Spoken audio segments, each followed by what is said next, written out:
dan yang diletakkan di depan, jadi waktu disatukan oleh Nabi, yang diletakkan ke dalam liang lahat pertama yang berada di depan, Nabi nanya, siapa di antara dua jenazah ini yang lebih faham tentang Al-Quran?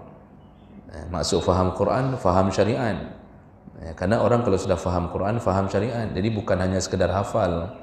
Orang hari ini kan menghafal Quran, tapi tidak faham apa yang dia hafal. Bahkan ada yang sudah hafal, maksiat tetap jalan.